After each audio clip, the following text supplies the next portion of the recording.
like to welcome you to another edition of our weekly press briefing here at the Executive Mansion. Today is another day that we bring you happenings here at the Executive Mansion, the workings of His Excellency, and the working of the country. So this week has been a very busy week for His Excellency as he continues to do the Liberian people's work. During the course of the week, His Excellency visited Rivers County in Sestos City, where he had gone to dedicate the 14th Judicial Circuit Court there upon an invitation by the Chief Justice of the Honorable Supreme Court and members of the judiciary. While in Rivers County, the program was in two folds.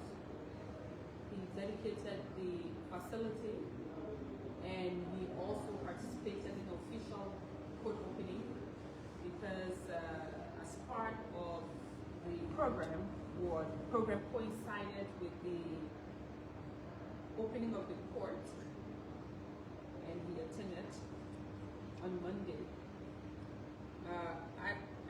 Aside of that, or after that, he also went to engage the citizens who were at the town hall at the program for the development of the government's development agenda.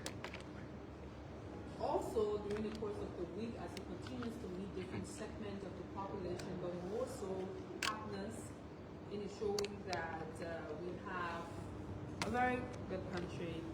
He also had a very special cabinet meeting, the sixth in the role since he's taking over. And the cabinet meeting had two key agendas. And one of those agendas came in from the cabinet retreat that was held because there was a need to strengthen or speak more about that particular component, which was the coordination amongst government institutions. So one of the agenda items was to really talk about the importance of coordination, but more so communications. And the Liberia Revenue Authority also made a very good presentation, and that presentation talked mostly about how we can get to $1 billion when it comes to supporting the budget.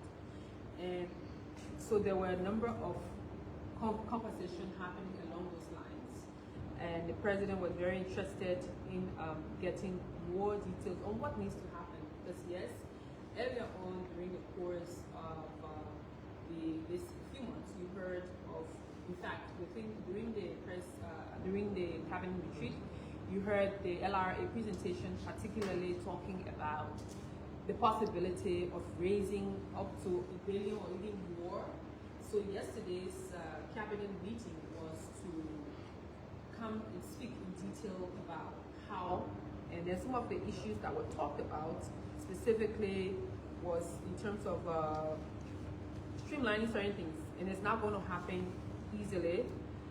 It is going to need some actions in terms of us getting to $1 billion. That first has to do with the LRA needing financial autonomy, which will help streamline what they can do, because even the LRA talked about the challenges that they have in terms of revenue generation and collection with the different challenges within the sector. And then there's a need to streamline tax exemption under the Liberia incentive regime, because a lot of institutions, there is currently a lot of tax exemption happening that's also making it difficult for the country to raise the needed revenue. And also taxation on the issue of real property. The truth is, many Liberians don't like to pay taxes. So their conversation on what needs to happen in terms of ensuring and encouraging more people to be able to pay their taxes. And another very important component that they talk about that will help us to get to $1 billion, as they mentioned, is to transition to a digital revenue collection portion, where to ensure that there's digitalization in the system, because the manual system is making it difficult, and even sometimes the infrastructure that they have to be able to get to where we are is that some of the infrastructure that they have is not developed by our own local LRA. Some of them are supported by international partners, and some are supported, by different institutions. So even with that, and most of the time when people go to pay taxes, for example, they go to LRA windows, they go pay the different fees, they say, oh, system down, system down. Even with the passport, for example, just a typical example, they did mention on some of those challenges, oh, the system is down. So to be able to get us to where we want to get as a country is to invest in digitalization of that and to have the system automated.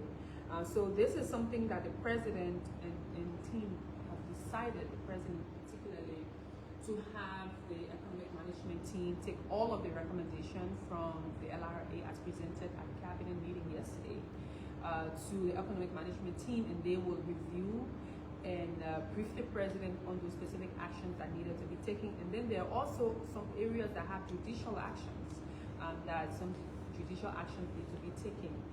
So the president is very happy about some of these recommendations, and some of them are doable as well in the short term, but he's looking to hear more from his economic team as to how we can get there. It's because most of our sectors need resources.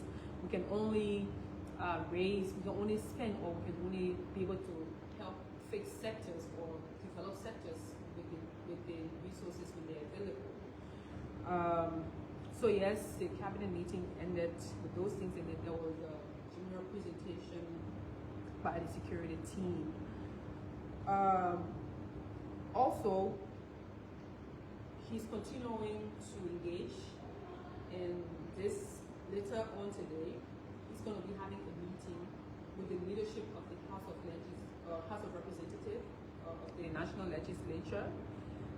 Again, since the president got on board, you all know he's been doing a lot when it comes to coordination amongst the different branches of the government. That is the judiciary and legislature. And within the legislature, we've had several different meetings and also had a joint conversation, and all in the interest of ensuring that we run a smooth country, that all the different departments or branches, the work in line for the Liberian people. So he is really happy about that. So that meeting is ongoing. It will start soon, shortly later on. So far, those are the key things I wanted to talk to you on. But most importantly, I want to inform the Liberian people that on Monday, His Excellency President Boakai will lead a delegation to Atlanta, Georgia, in the United States of America, where he's going to attend the 104th National Black Business Conference. And at that conference, the delegation will go and is expected to meet different segments of the people as well, to basically talk about some opportunities for investment in Liberia and meeting key stakeholders, engaging in that. It's going to be away from Monday until from the 19th until the 25th of this month, and he's going to return to Liberia on the 25th. So thank you again for coming, and to those who are following, thank you for following this broadcast. I will take some of your questions and call it a day. Thank you. Good afternoon. So, also the presidential press secretary, so in a moment from now, we await journalists asking questions. Yes, yes, Madam Press Secretary. My name is Moses Bakolo, and I report for Lux FM.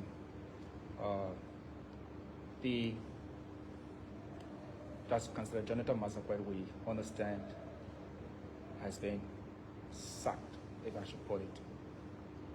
And the president has set up a team to go or to search for someone to lead the war and economic crimes called office that was set up by the president. In recent time, is it that the president is being pressured to take some of the actions he's taking, or he's taking it knowing that he is in control of the country? To better put it, is he doing it out of public pressure, or is it that he did not do his due diligence in terms of ascertaining who Jonathan Massaquoi is, for which he appointed, and there were backlashes? Yeah, my name is Joseph Daniels, and I report for OKFM. Usually, the press office will communicate decisions of the president, but this issue with Jonathan Massaquoi's replacement was not communicated through the office. I didn't see any communication to the press office because that was a decision taken by the president. This is explaining also why answering Marco's question, because why wasn't that done? Why should be mutual information, which is unusual. And it said was the president's decision also based on the orator, because the orator made that recommendation during a 177 independence celebration. Was it because of that, or the civil society organizations that pushed for it to be done? Please look at that when I respond to the questions. Thank you very much. On the first question about public pressure of Jonathan Massaquoi, well, I've said this to you all multiple times at multiple press conferences around the president's authority. And the president is the president of the Republic of Liberia, and the Constitution gives him that authorization to appoint and dismiss whoever is working with him, especially based on that particular appointment. So with the situation of Councillor Jonathan Massaquoi, yes, he was appointed, and it was not him as an individual who was in someone's worst side, but the press release is clear that the office is being reconstituted. So that entire office have been dissolved and it's been reconstituted. So the reconstitution of the office now, especially if you read the press release, it was very clear on specifics on what's going to happen and how that is going to roll out. On the issue of the communication coming from my office versus coming from the Ministry of Information. The Office of the Press Secretary and the Ministry of Information, Culture Affairs and Tourism, the both offices working on, the ministry is the ministry that's responsible for government communication. The Press Secretary's office is also responsible for presidential communication. However, the both institutions, the both offices work similarly. Information from our office can be shared with the Ministry of Information. The Ministry of Information can also share the President's actions because it's one government, one communication team. So when we say one communication team, so whether it comes from my office directly or it comes from the Ministry of Information, it is an authentic, or those are authentic sources of government information. And as we've said a number of times, they're sources of information to make it, if your question is on the authenticity or the procedure, but both procedures are relevant and important and true. The sources of information from the government, from the President's office, for example, when you see the Executive Mansion website, it's an official source. The Executive Mansion official Facebook account, the Office of the Presidential Press Secretary is an official source. The Ministry of Information, Culture Affairs and Tourism, all its affiliates pages, whether it's social media or newspaper, those are authentic sources of government information. Again, individual, for example, individual institutions, for example, institutions under government, they also have websites, they also have pages and all that. But what you need to do is to also ensure that they're authentic. So these institutions that talked about, the sources are the ones. So whether it comes from my office or it comes from the or even deputy ministers, assistant ministers, and the Minister of Information, once it has the government logo, the government emblem, government authority signature, an authentic signature, and you know, yes, they're tangible, will do duplication or will do fake documents here and there. But again, that's why journalism is important to authenticate. And I'm here to let you know the communication from the Minister of Information is authentic. That was the action of the president, and the initial action was also of the president, and this one is also of the president. I asked follow up on Oh that. yeah, whether on the orators, whether it was because of the orator. Like I said, the president is a president who is very keen and strategic and direct when it comes to what he wants to do. And when he set out to establish the Office of War and Economics Crime Court by the Executive Order 131, he was very clear in his speech, his statements, and the reasons for which he wants to do this. It was very clear. So at any given point in time, that he wants to ensure that the system he's putting in place is structured properly, it has that local buy-in. So once he understands that this is what he wants to do, he goes ahead and do it. And we from the communication arm to inform the public that these are the actions of the president in the interest of making sure that his goal he has set up for the war and economic crime court are met. Okay. Yeah. Yes. Another question? Yes. Yeah. Yes. Madam PPS, I'm Torice English of Prince George. I report from Spoon Communication. And I have two questions. One is the report concerning the Drugs Enforcement Agency, 3 directors. And we have gone approximately 3 months now, and we have not heard anything related to that investigation. I don't know whether the investigation was done, but then the office of the president is holding fast to it, or the investigation is still ongoing. And secondly, my second question,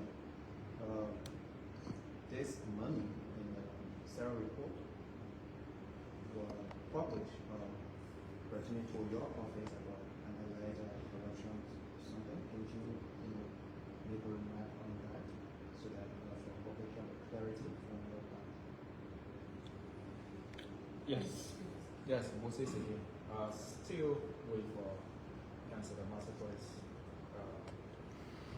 sacking, like they call it.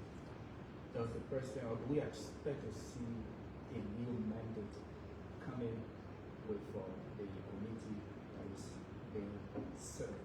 We're talking about restructuring the office of White Economic Council. We expect to see a new mandate coming with that as well.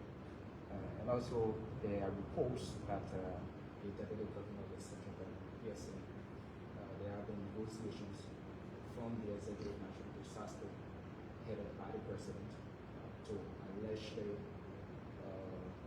get off the hook with reports from the central bank, the audit of the central bank, based on his alleged relationship he has with Bill Gates. He wants to get her off the hook, and that's why there was some lobbying on behalf of, that's from the executive to ensure that she's paid off the hook. Okay. Yes. So the people are asking similar questions, but I just want to ask it in this way also. When she asked to resign, but did the president ask her to resign?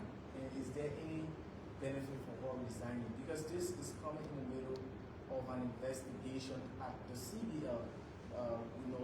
Following the report, the president suspended the governor, and there's an ongoing investigation into the CBL audit report. So will she be part of that investigation now that the president has accepted? And also please comment whether the president asked her to resign.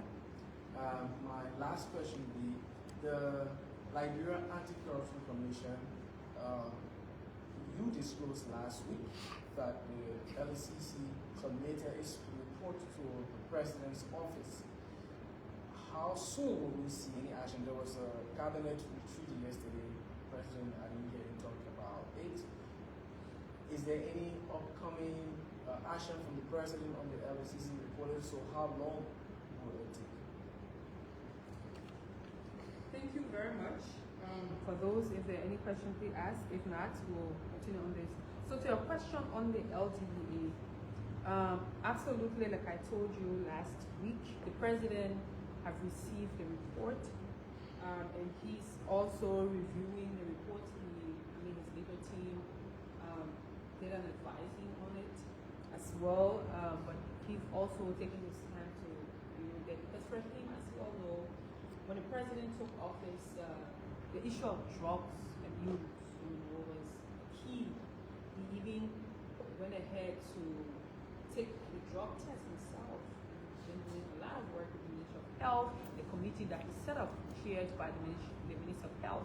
So it tells all of us that the president is very serious when it comes to the issue of drugs and alcohol abuse. So LTA work is a key portion. That's why when the situation happened, he took an immediate action. Towards the investigation, he's also having a meeting with the current team that he appointed as OIC, the officer in charge, to understand what they're doing at the moment, and then you will be hearing from him as soon as okay. On the issue of several reports from my office, sometimes when we're in this business, it's a very interesting place to be. Like I always tell all of you, that there will be many times people will just come up with different allegations against myself, or just say things about me. I'm like, who is that they're talking about? But just to be clear, at no point in time there has been any form of corruption activity at my office. And my office right now, if I tell you the challenges that we have, we even check, resource-wise, we do not have any resources at the office. When we do the work that we do, there's support sometimes from the secretary itself.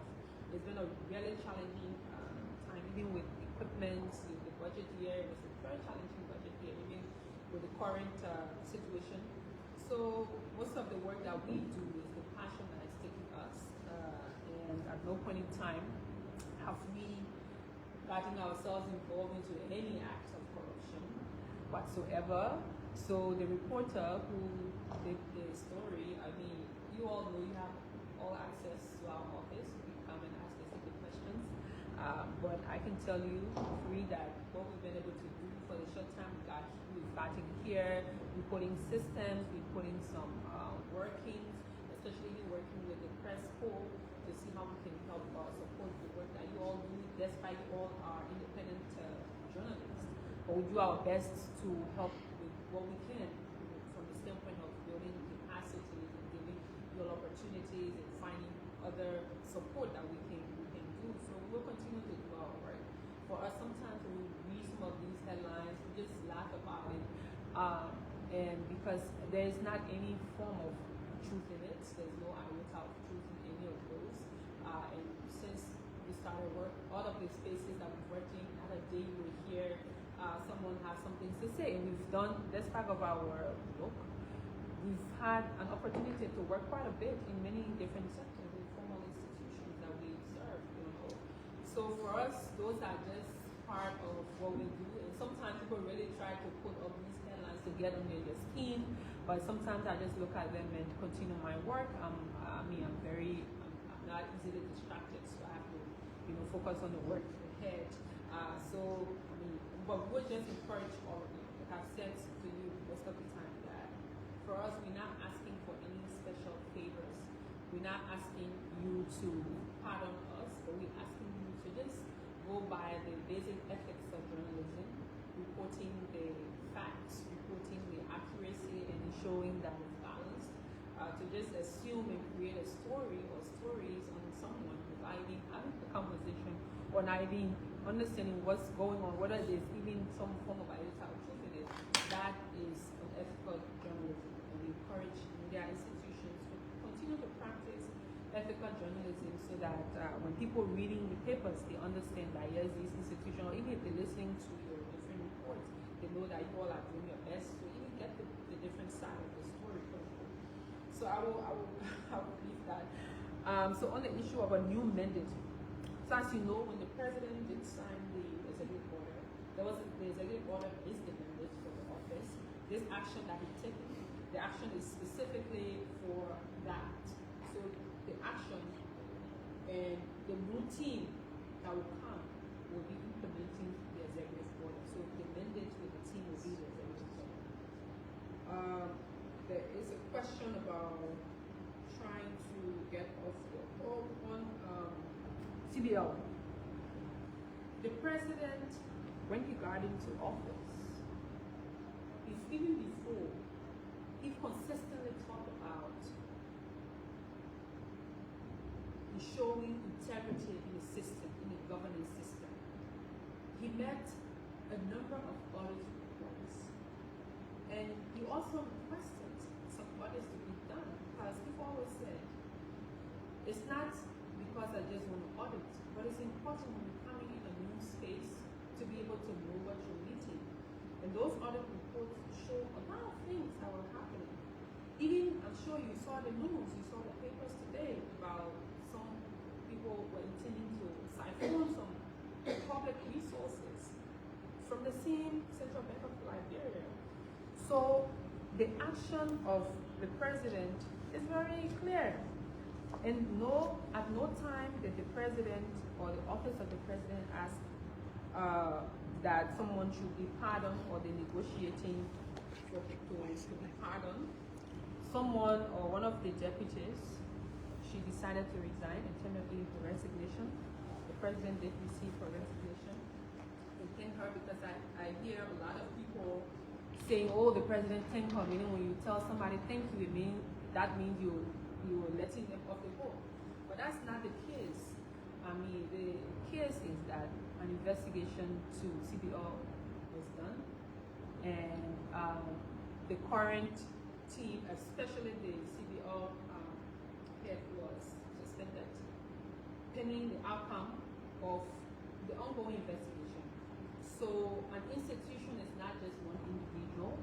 So that means the entire team of CBO, of the CBO, is being investigated. Not the people, it's the institution, there are actions that are taken.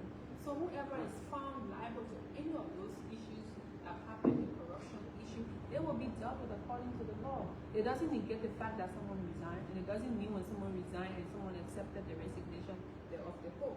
I hope that this will help, allay some NJ that was around, oh, the president thank her because she's about to get off the hook.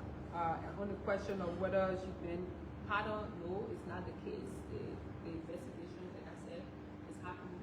And should the investigation report comes up and say that this person was involved in any form of corruption, of course, the president is someone who will show that the law takes its course, and definitely the law will take its course with everyone and anyone involved with any act of corruption within the current investigation that's happening. On the question of LACC, yes, even yesterday the president did talk about it. Again, he's still reviewing the reports.